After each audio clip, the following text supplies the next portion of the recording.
Bienvenue à tous, merci de nous rejoindre dans cette nouvelle édition de l'Africa Tonight. Au sommaire de ce journal, un sommet extraordinaire pour répondre aux crises multiples qui affectent la zone de la CEMAC. Les chefs d'État d'Afrique centrale se sont entretenus ce mercredi par visioconférence. Des travaux qui s'inscrivent dans le contexte de la crise sanitaire et ses conséquences sur l'économie sous-régionale.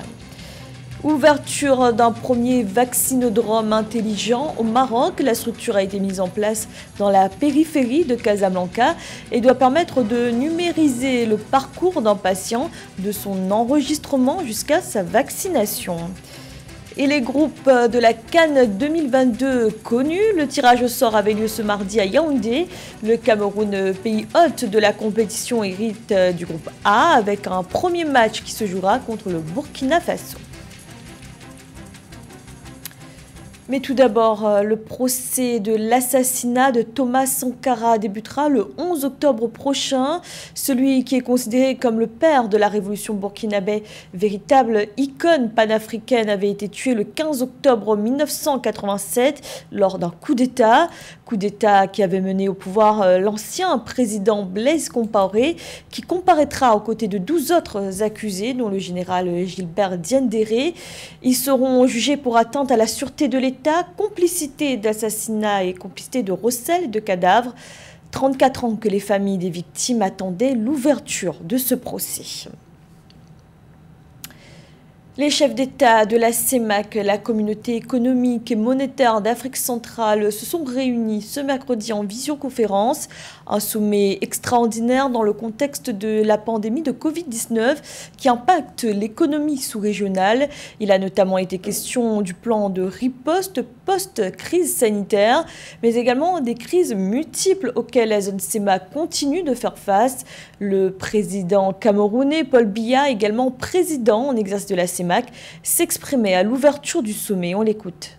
Je reste pour ma part convaincu que ce sommet aboutira à l'adoption de mesures pertinentes et favorables au maintien de notre ensemble sous-régional sur la trajectoire de son émergence économique et sociale. Solidaire et avec le concours de nos partenaires, nous relèverons les défis d'aujourd'hui. C'est ce qu'attendent nos concitoyens et c'est surtout notre devoir. Tâchons d'être à la hauteur de cette ambition. La pandémie de Covid-19 et la Libye qui rouvre sa frontière avec la Tunisie. Une réouverture effective à partir de ce jeudi 19 août. L'annonce a été faite par le Premier ministre du gouvernement d'Union nationale, Abdelhamid Beiba. Une décision qui doit permettre aux Libyens se trouvant en Tunisie de revenir dans leur pays.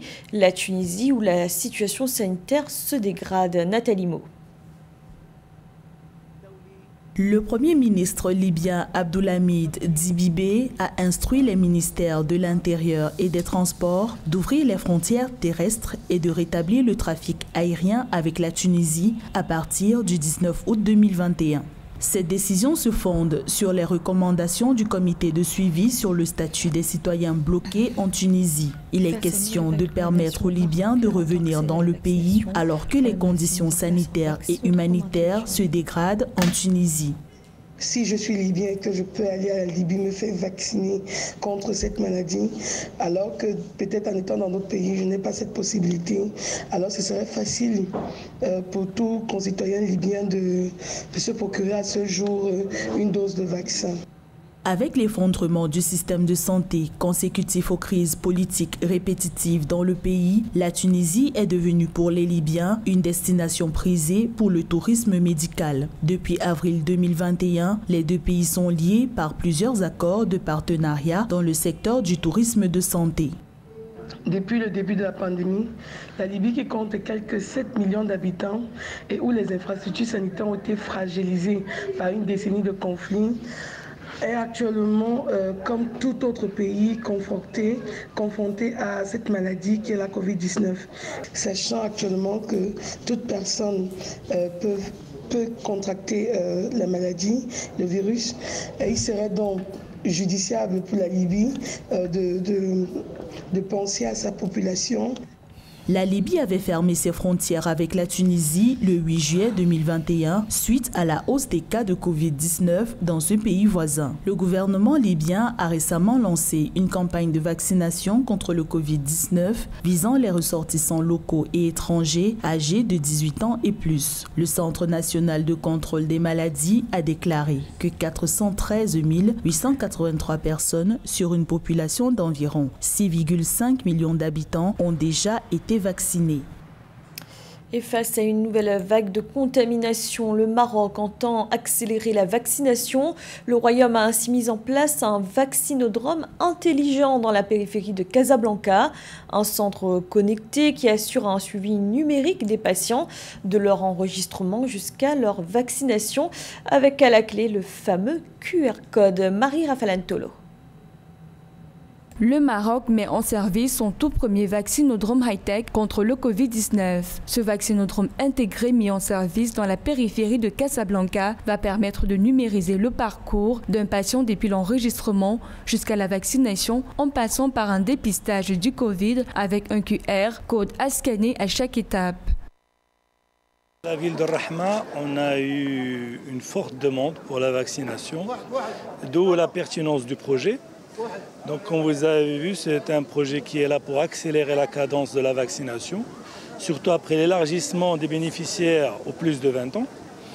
D'après les autorités sanitaires du pays, ce vaccinodrome va permettre d'accélérer la cadence de vaccination avec la possibilité de vacciner jusqu'à 4000 personnes par jour. Toutefois, le déploiement d'autres centres connectés dans le Royaume est en cours de discussion afin de contrôler au mieux l'évolution du virus dans ce pays de l'Afrique du Nord. Donc, la principale innovation ici, dans le centre de vaccinodrome de Rahma, c'est la digitalisation du circuit patient à travers la mise en place d'un système d'information complexe intégré au vaccinodrome en lui-même. On utilise alors pour cela des PC, des tablettes, des scans de code QR en entrée et sortie à chaque étape du patient. En fait. C'est vraiment beaucoup de gadgets, beaucoup de capteurs mis en place. Et ce qui permet vraiment de fluidifier, mais aussi de remonter un certain nombre de data pour avoir un meilleur retour d'expérience client. Le Royaume fait face à une nouvelle vague de contamination au Covid-19 et de décès. Au total, 701 325 cas, dont 10 404 décès, ont été comptabilisés depuis le début des dépistages en mars 2020, selon un bilan officiel. D'après la même source, le taux d'occupation des lits de réanimation réservés aux patients atteints de Covid-19 frôlait 47% à ce jour. L'actualité également, un nouveau cas suspect de contamination au virus Ebola en Côte d'Ivoire. 9 cas contacts ont également été identifiés. Une situation jugée extrêmement préoccupante par l'Organisation mondiale de la santé.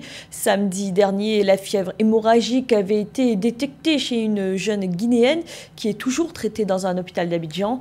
La Côte d'Ivoire n'avait enregistré aucun cas de contamination au virus Ebola depuis 1994. Et on reste à Abidjan où le 27e congrès de l'Union postale universelle se poursuit, un événement qui permet aux administrations postales d'explorer de nouvelles stratégies de développement. Parmi les solutions avancées, l'économie numérique. Amenedji.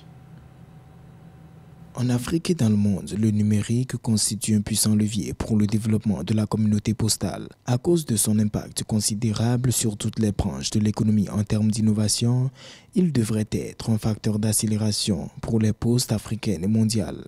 Les outils et les services de l'économie numérique vont leur permettre de se réinventer. Donc on est au début d'un processus. Comment amener nos administrations à embrasser cela ? Ça viendra de la force d'innovation au sein des entreprises elles-mêmes en tant qu'entreprises, se projeter de l'avant, comment on fait, et qu'est-ce qu'on a, de quoi on a besoin comme outil. Dans le cadre du 27e congrès de l'Union postale universelle, le gouvernement ivoirien s'est donné pour ambition de créer les bases du déploiement efficient d'une économie numérique à fort impact, capable de transformer en profondeur le fonctionnement de l'économie sociale et créer les fondamentaux pour une nouvelle poste au service des populations ivoiriennes et africaines. Un écosystème qui permettra à la Côte d'Ivoire de disposer à terme de services compétitifs et accessibles à tous. Plus proche de nous, vous avez certainement assisté à l'inauguration du bureau de poste du futur sur le campus de Cocody. Ça a coûté près de 450 millions à l'État de Côte d'Ivoire. Et ce bureau doit être le modèle, c'est-à-dire le pilote pour implémenter de nouveaux business models, des services digitaux. La tenue en mode hybride de ce 27e congrès de l'Union postale universelle est significative. 3000 délégués, dont plus de 1000 en présentiel, interagissent sur des questions aussi essentielles que déterminantes pour le secteur ces 5 prochaines années. Le programme de la CAN 2022, désormais connu, le tirage au sort de la prochaine Coupe d'Afrique des Nations avait lieu ce mardi à Yaoundé, au Cameroun, hôte de la compétition qui se déroulera du 9 janvier au 6 février 2022. Le Cameroun qui hérite du groupe A, composé du Burkina Faso, de l'Éthiopie et du Cap-Vert. Corinne Kamsefem. Africains, venus de tous les continents, notre pays, le Cameroun, patrie belle parce que plurielle, unie et indivisible, terre de précieuse diversité et terreau de fructueuses opportunités, riche de ses beautés artistiques et de ses trésors touristiques, notre pays, disais-je, est enchanté d'illustrer sa vocation de foyer ardent de la fraternité, de l'hospitalité et de la convivialité africaine.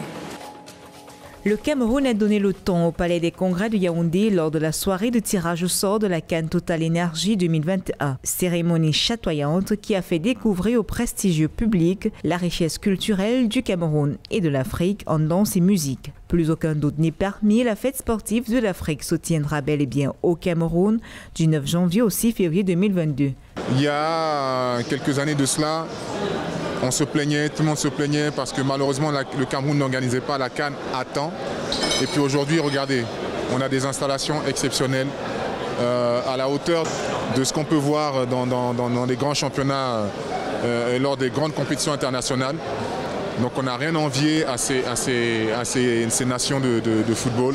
Et au contraire, on gagnerait vraiment à prendre exemple sur ce qu'a construit le Cameroun aujourd'hui et ce qu'a construit la Côte d'Ivoire et ce que construiront les autres nations de football qui organiseront les CAN.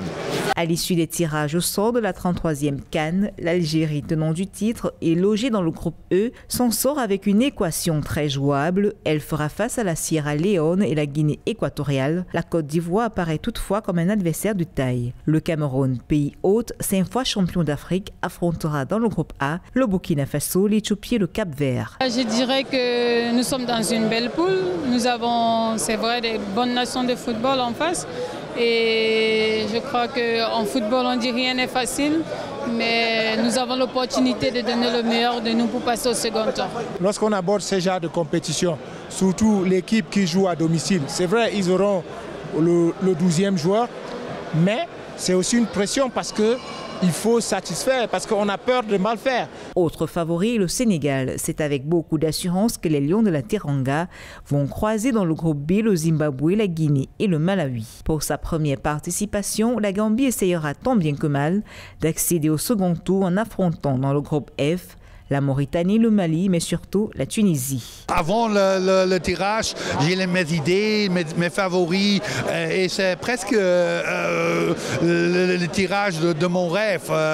Ce sont des équipes fortes, mais possible, nous sommes compétitifs pour ces pays, et je pense qu'on a une possibilité pour gagner des points, peut-être gagner des matchs contre ces équipes. Le groupe D serait bien celui de la mort avec 2 super favoris, l'Égypte et le Nigeria, qui pourraient bien s'imposer devant le Soudan et la Guinée-Bissau. Tout comme le Ghana et le Maroc partent favoris dans le groupe C avec des équipes telles que les Comores et le Gabon. Le match d'ouverture va ainsi opposer le Cameroun au Burkina Faso et ce sera le 9 janvier 2022 au stade d'Olembe à Yaoundé.